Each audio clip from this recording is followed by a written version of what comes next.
Bonjour, je suis Pierre-Nicole Feldis, donc du coup je suis diététicien nutritionniste à la Seine-sur-Mer au centre de l'obésité et de la nutrition. Donc on prend en charge des patients en surpoids ou en obésité. Dans l'ensemble, je les suis sur l'aspect nutritionnel, sur l'accompagnement et on va dire le coaching au plus près du patient, régulièrement en suivi au cabinet ou en distanciel en vidéoconsultation. Donc aujourd'hui, je vais aborder le sujet de l'alimentation autour périchirurgical, on va dire autour de la chirurgie bariatrique, savoir quels sont les comportements à adopter en préopération et puis aussi vous parlez un petit peu d'alimentation post-opératoire. Donc il faudra que le patient il ait impérativement un changement de comportement et qu'il adopte donc du coup des comportements adaptés à sa capacité future alimentaire qui sera donc forcément bien diminuée une fois opéré. Donc il devra éviter un maximum des comportements qui engendrent une dilatation de son estomac, donc notamment en mangeant plus doucement. Donc on va lui demander d'effectivement canaliser un petit peu ce type de comportement là. On va lui demander d'arrêter la consommation de boissons gazeuses aussi, qui a aussi pour en tout cas une faculté à dilater l'estomac en post-opératoire de manière importante. Et également, on va lui demander de se rééquilibrer au niveau nutritionnel, au niveau de la répartition de ses repas, au niveau des rythmes alimentaires au quotidien. Donc voilà sur tous les axes de travail qu'on va faire en préopératoire.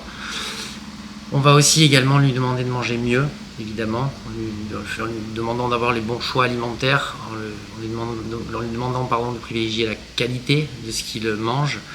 Et également, du coup, il y aura un aspect préparatoire à la chirurgie avec un régime préopératoire à peu près de 2 semaines qui va axer le travail sur la diminution de la taille du foie pour que la chirurgie se passe le mieux possible. Donc on met en place un régime cétogène pendant à peu près 2 semaines qui exclut donc tout apport glucidique, qui va permettre donc du coup une meilleure réalisation de l'acte chirurgical, également une meilleure récupération plus rapide en post-opératoire précoce.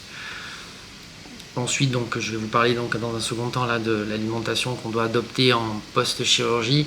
Dans un premier temps, donc, il y aura une alimentation qui va être adaptée sur 2 plans, la texture et le choix des aliments. Donc ça se fait sur 3 semaines en post-opératoire pour que le patient puisse cicatriser et en tout cas qu'on puisse avoir en tout cas toutes les conditions pour que les complications post-opératoires immédiates n'arrivent pas.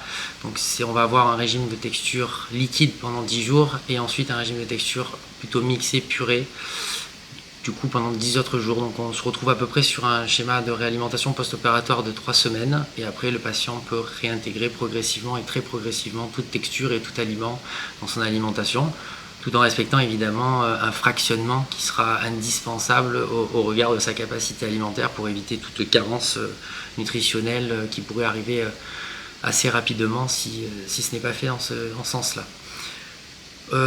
Il va devoir continuer à garder forcément les bons réflexes de l'alimentation donc du coup qualitative plus que quantitative, donc cette modification de comportement qu'on aura adopté en préopératoire déjà, l'arrêt du gazeux et éviter de boire en mangeant évidemment, c'est des choses du coup qu'on va encore retravailler derrière, c'est pas toujours acquis sur la préparation chirurgicale. Donc voilà, je vais le revoir à peu près tous les 2 à 3 mois, ça dépend, de sur 1 mois après l'acte chirurgical pour vraiment réajuster en fonction des patients, puisque chaque patient forcément réagit différemment à l'intervention, notamment sur les premiers temps. Donc il y a des adaptations très spécifiques et on va dire différentes selon les patients.